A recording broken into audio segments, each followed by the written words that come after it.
నమస్తే. ఇన్నాళ్ళు నన్ను సపోర్ట్ చేస్తూ, ఎంకరేజ్ చేస్తూ మీ ప్రేమని నాకు అందిస్తున్న ప్రతి ఒక్కరికి కృతజ్ఞతలు. అలాగే ఈ వీడియో కూడా ఖచ్చితంగా మీకు ఉపయోగపడుతుంది. లైక్, షేర్ అండ్ సబ్స్క్రైబ్ చేసి మీ సపోర్ట్‌ని నాకు అందించండి. అలాగే ఈ వీడియో పట్ల మీకున్న అభిప్రాయాన్ని కామెంట్ సెక్షన్‌లో కామెంట్ చేసి తెలియజేయండి. ఇప్పుడు వీడియోని చూద్దాం. నమస్తే, వెల్కమ్ టు అవర్ ఛానల్. నేను పద్మిని. ముందుగా ప్రేక్షకులకి శ్రీ క్రోధినామ సంవత్సర ఉగాది శుభాకాంక్షలు. మరి ఈ ఉగాది ఎలాంటి ఫలితాలను ఇస్తోంది ద్వాదశ రాశుల వాళ్ళకి అనేది మనకి తెలియజేయడానికి మనతో పాటు సిద్ధంగా ఉన్నారు ప్రముఖ ఆధ్యాత్మికవేత్త, వాస్తు జ్యోతిష పండితులు శేషగిరిరావు గారు. మాట్లాడదాం. నమస్కారం అండి. క్రోధినామ సంవత్సరం వచ్చేస్తోంది.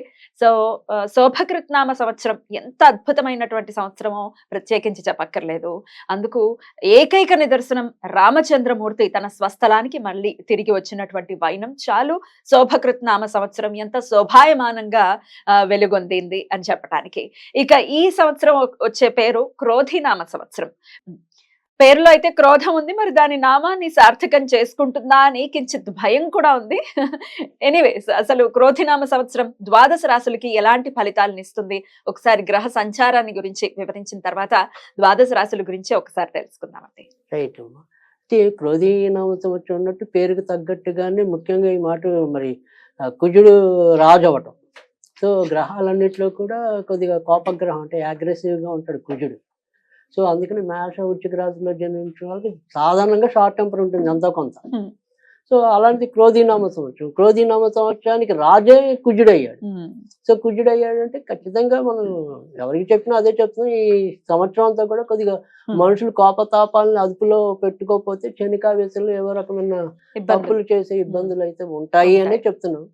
దానికి అందులో ఈసారి మరి ఈ నవవిధ నాయకులు ఎవరైతే ఉంటారో వాళ్ళు కూడా మొత్తం ఎక్కువ చెడు గ్రహాలే వచ్చాయి. అంటే శనికి ఆధిపత్యాలు ఎక్కువ వచ్చాయి, కుజుడికి ఆధిపత్యాలు ఎక్కువ వచ్చాయి. సో బేసిక్గా ఈ రెండు పాపగ్రహాలు. సో అందుకని కార్య ఆచరణ మీద మనుషులకి ఇంకా మరింత మక్కువ పెరిగే అవకాశం ఉంది.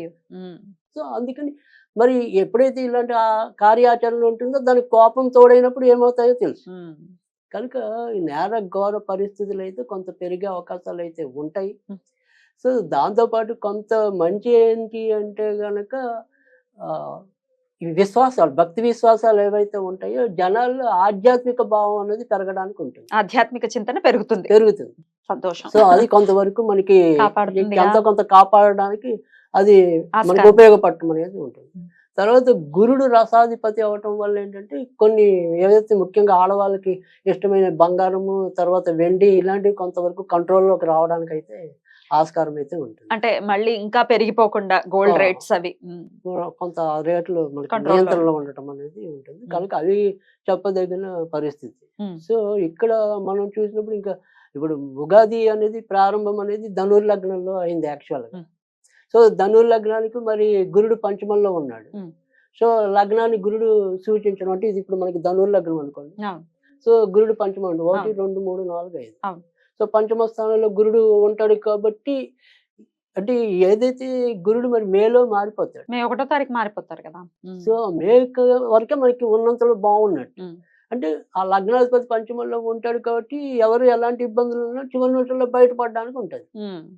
సో కానీ దానికి విరుద్ధంగా ఏమవుతుందంటే మే నుంచి గురుడు వృషభంలోకి రావటం. వృషభం అనేది ఏంటంటే ఇక్కడ మనకి ఇందాక మనం ఇది వృషభం అనేది శుక్రుడు రాజు, ఈయనేమో మన దానవుల రాజు, ఈయన దేవతల గురువు, ఈయన దానవుల గురువు. సో వీళ్ళిద్దరికి నిజానికైతే శత్రుత్వం ఉంది. సో ఇక్కడ మరి శత్రు రాశిలోకి గురుడు ప్రవేశించడం అనేది ఉంటుంది. సో వృషభ రాశిలో. సో ఆ వృషభ రాశిలోకి గురుడు ప్రవేశించినప్పుడు ఏమవుతుంది అంటే ఇందాక మనం చెప్పాం ముఖ్యంగా ఏదైతే ఈ స్త్రీ సంబంధించిన వ్యవహారాలు ఏవైతే ఉంటాయో, లేదు ఇప్పుడు రాజకీయాల్లో స్త్రీల ఆధిపత్యం ఉంది, వాళ్ళ ఇచ్చే ఏవైతే సలహాలు సూచనలు ఉంటాయో అవి కొంత వాదాలకు వెళ్ళడానికి అవకాశం ఉంటుంది. ఇంకా ఇంట్లోకి వచ్చేప్పుడు కూడా స్త్రీల మూలకంగా ఏవో రకమైన చికాకులు ఎదురవడానికి అవకాశాలు పెరుగుతాయి. సో తర్వాత రెండోది వచ్చేప్పటికి ఏంటంటే ఇక్కడ వృషభం నుంచి చూసినప్పుడు ఏంటంటే ఇక్కడ గురుడికి రాహు వ్యయస్థానం లాభస్థానంలోకి ఉంటాడు. సో ఈ లాభస్థానంలో ఎప్పుడైతే మరి రాహు వృషభానికి ముఖ్యంగా వృషభ రాశి వారికి తర్వాత వచ్చేప్పటికి ఇది వృషభ రాశి అనుకోండి, ఇక్కడ లాభంలో గురుడు ఉంటాడు. ఇది ఉంటుంది. తర్వాత ఇప్పుడు కొత్తగా పుట్టే వాళ్ళ గురించి చెప్తున్నాను. సో వృషభ రాశిలో ఎవరైతే జన్మిస్తారో వాళ్ళకి కంపల్సరీ సర్పదోషం ఉంటుంది. సర్పదోషం ఉంటుంది. లాభంలో రాహు ఉన్నా సర్పదోషం ఉంటుంది. అందుకే ముఖ్యంగా రాహు లాభంలో ఉన్నప్పుడు ఇక్కడేమో కేతు పంచమంలో ఉంటారు. పంచమంలో ఉంటారు. అవును. సో ఇది సంతాన స్థానం అవుతుంది, అదేమో లాభస్థానం. సో ఖచ్చితంగా లాభాలు ఎవరైతే ముఖ్యంగా ఈ వృషభ రాశి వాళ్ళకి గట్టి ప్రయత్నాలు ఏవైతే ఉంటాయో అవి దగ్గర వచ్చి పోతాయి. ఇక్కడ ఈ బుద్ధి అనేది వాళ్ళకి సరిగ్గా ఉపయోగపడదు. సో ఆ నిర్ణయాలు తీసుకోవడంలో ఇబ్బందులు ఎక్కువ వృషభ రాశి వాళ్ళు పొందడానికి అవకాశం ఉంటుంది. తర్వాత వచ్చేప్పటికి ఇదే దోషం అనేది కర్కాటక రాశికి కూడా ఉంటుంది. కర్కాటక రాశిలో పుట్టిన వాళ్ళకి కూడా ఉంటుంది. అంటే కొత్తగా పుట్టిన పిల్లలకు కూడా నవమంలో రాహు ఉంటాడు. నవమంలో రాహు ఉంటాడు, తృతీయంలో కేతు ఉంటాడు. కాబట్టి సంబంధ బాంధవ్యాలు ఇబ్బంది పడతాయి. ఇప్పుడు పుట్టే వాళ్ళకైతే ఇలా ఉంటుంది. ఆల్రెడీ పుట్టిన వాళ్ళకి అదే గ్రహస్థితి. ఇప్పుడు ఆల్రెడీ పుట్టేసిన వాళ్ళకి కూడా అదే గ్రహస్థితి. కానీ కొత్తగా పుట్టిన వాళ్ళకి కూడా ఖచ్చితంగా పుట్టడమే సర్పదోషంలో పుట్టినట్టు. ఎగ్జాక్ట్లీ ఈ సంవత్సరంలో ఎప్పుడు పుట్టినా ఇదే గ్రహస్థితి ఇంచుమించుగా, అంటే రాహుకేతులకు సంబంధించి. రైట్ అండి. ఇక దేశంలో ఎట్లాంటి పరిస్థితులు ఉంటాయి అనేది ఒకసారి క్లుప్తంగా చెప్పేసి ద్వాదశ రాశుల్లోకి వెళ్ళిపోతాం. రైట్. దేశంలో కూడా ముఖ్యంగా చెప్పాల్సింది అంటే ఇక్కడ వర్షపాతాలు ఏవైతే ఉంటాయి అంటే మనకు కావాల్సిన మెయిన్ వర్షం, రైతుల యొక్క ఇది. సో ఇక్కడ ముఖ్యంగా ఇందాక మనం చెప్పుకున్నాం శని కుజుల యొక్క ఆధిపత్యం ఎక్కువ అని చెప్పి. సో శని కుజుల ఆధిపత్యం ఎక్కువ అంటే మిరపకాయల పంటలు బాగా పండుతాయి. అంటే ఎరుపు రంగు ధాన్యాలు ఏవైతే ఉంటాయో లేదా ఎరుపు రంగు పంటలు ఏవైతే ఉంటాయో అవి సమృద్ధిగా పండుతాయి. తర్వాత శనికి సంబంధించి వచ్చినప్పుడు ఏంటంటే నల్లవి అంటే మిరియాలు అనుకోండి, నువ్వులు అనుకోండి, మినుములు అనుకోండి, ఇలా నల్ల రంగు పంటలు ఏవైతే ఉంటాయో వేరుశనగ దాని నుంచి నూనె వస్తుంది. సో అలా ఈ శనికి సంబంధించి నలుపుకి అలాంటివి సమృద్ధిగా పండటం అనేది ఉంటుంది. ఎలక్షన్స్ కూడా రాబోతున్నాయి, ఎట్లా ఉండబోతుంది అనుకోవచ్చు? యుద్ధ వాతావరణం ఉంటుందా? రైట్. అంటే ఖచ్చితంగా ఈసారి కూడా యుద్ధ వాతావరణం అయితే ఉంటుంది. ఆ తర్వాత సరే ఇక్కడ పెద్దగా ముఖ్యంగా మనం చెప్పాలంటే కేంద్రంలో మరీ మార్పులు అయితే ఉండకపోవచ్చు. మళ్ళీ మోదీ ప్రభుత్వమే వస్తుందని అనుకోవచ్చా? 99.5% అయితే ఖచ్చితంగా ఉంది మోదీ ప్రభుత్వం.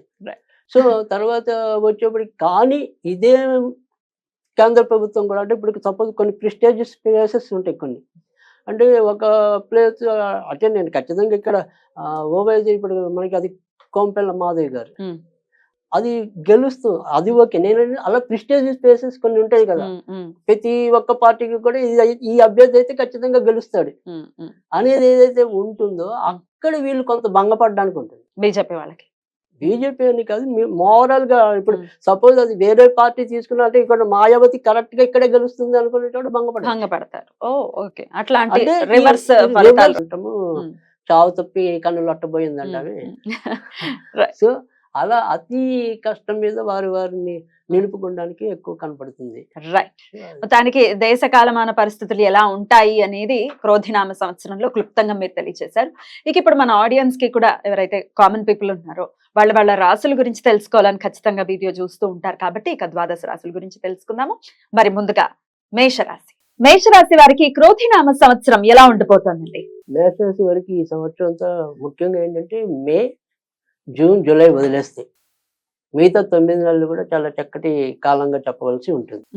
సో మే, జూన్, జూలైలోకి వచ్చేప్పటికి ఏంటంటే మేలో ఇప్పుడు మనకి కుజుడు వచ్చేప్పటికి ఏంటంటే ఇప్పుడు ఏప్రిల్ మధ్య నుంచి మీనంలోకి రావటం అనేది ఉంటుంది. తర్వాత మేషంలోకి వస్తాడు. తర్వాత మనకి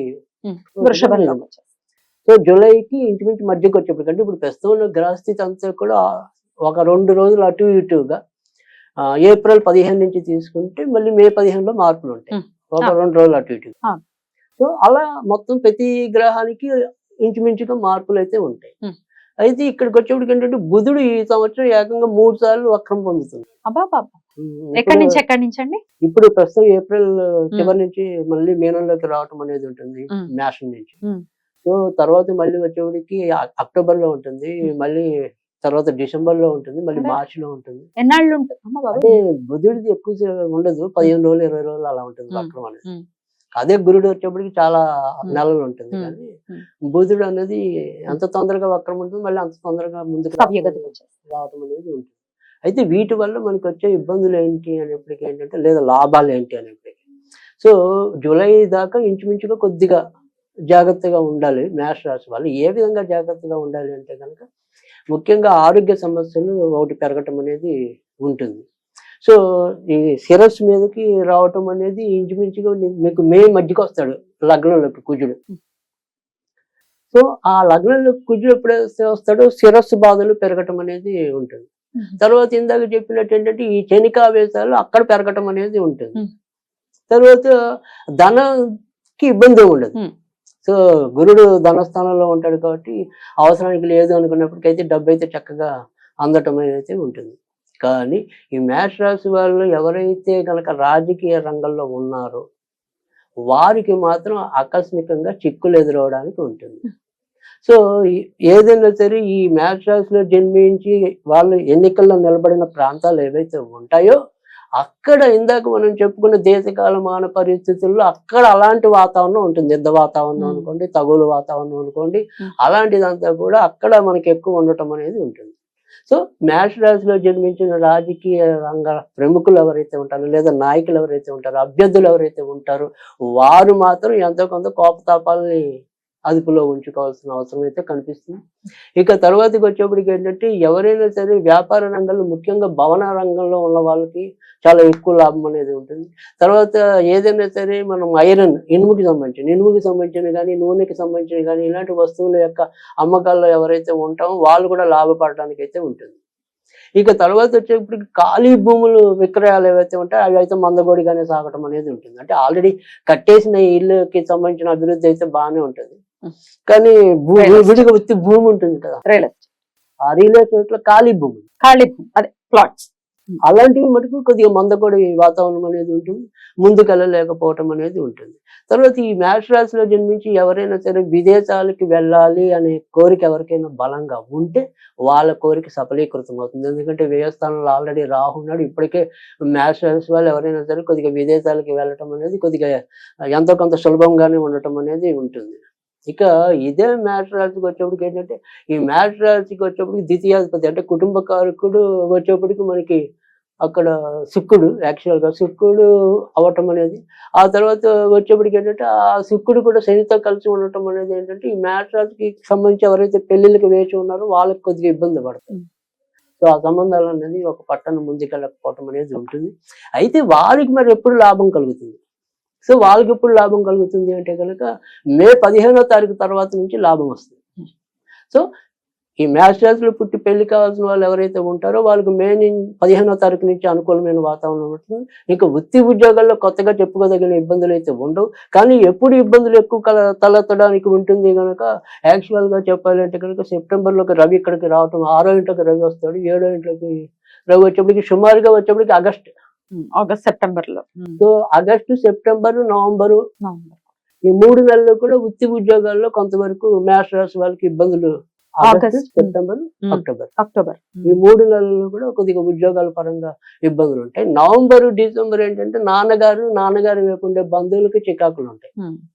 సో మళ్ళీ డిసెంబర్ నుంచి చాలా అనుకూలమైన మార్పులు సంభవించడం అనేది ఉంటుంది. ఇంకా అక్కడి నుంచి మళ్ళీ దూసుకెళ్ళిపోవడం అనేది ఉంటుంది. కనుక మేష రాశి వారికి ఎక్కువ శాతం అయితే మంచి ఫలితాలే ఉన్నాయి ఈ సంవత్సరం. అద్భుతం అండి. అయినప్పటికీ వీళ్ళు పాటించాల్సినటువంటి పరిహారాలు ఏమైనా ఉన్నాయా? తప్పకుండా. అంటే ప్రతి రాశి వారు కూడా ఎంతో కొంత అంటే ఒక్కొక్కరికి ఆరోగ్యపరంగా చికాకులు ఉంటాయి, ఇంకొకరికి వివాహపరంగా ఇందాక మనం చెప్పుకున్నాం. ఈ ముందుకెళ్ళాలి అంటే ఏదైనా సరే ఆ గ్రహస్థితి, ఆ నెలలో ఉండే గ్రహస్థితి లేదా సంవత్సరంలో ఉండే గ్రహస్థితి, సో దాన్ని సరి చేసుకోవడానికి ఏంటంటే ముఖ్యంగా వీళ్ళకి చేయాల్సిందంతా కూడా శుక్రుడికి సంబంధించిన రెమెడీస్ పాటించాలి. సో శుక్రుడు బాగుంటే కనుక వీళ్ళకి ధనం బాగున్నట్టే, కుటుంబం బాగున్నట్టే, తర్వాత ఇతరులతో సంబంధ బాంధవ్యాలు బాగున్నట్టే. కనుక ఇక్కడ శుక్రుడికి ఏం చేయాలి? శుక్రవారాలు కొద్దిగా లక్ష్మీదేవికి అన్నపర్వాణం నివేదన చేయాలి. కలకండ చేయటం వస్తే కలకండ పెడితే ఇంకా మంచిది. తర్వాత ఇక్కడ మహాలక్ష్మి స్తోత్రం కాకుండా ఇంద్రాక్షి స్తోత్రం అని ఉంటుంది. సో ఆ ఇంద్రాక్షి స్తోత్రం చదివితే కనుక చాలా మంచి జరగటం అనేది ఉంటుంది. తర్వాత మేష రాశిలో పుట్టి ఎవరైనా సరే నేత్ర సంబంధించిన బాధలు, ఇందాక ఆల్రెడీ మనం చెప్పుకున్న శిరస్సుకు సంబంధించిన బాధలు కొన్ని రావచ్చు అని. సో ఈ నేత్ర శిరో బాధలు కొద్దిగా తగ్గుముఖం పట్టాలి అంటే కనుక ఇంద్రాక్షి స్తోత్రం అని ఉంటుంది. అది చదవటం వల్ల వాళ్ళకి చాలా రకాల ప్రయోజనాలు అయితే దానివల్ల అయితే కలుగుతాయి. ప్రతిరోజు ఒకసారి చదువుకుంటే రోజుకి ఒక్కసారి చదివితే చాలు.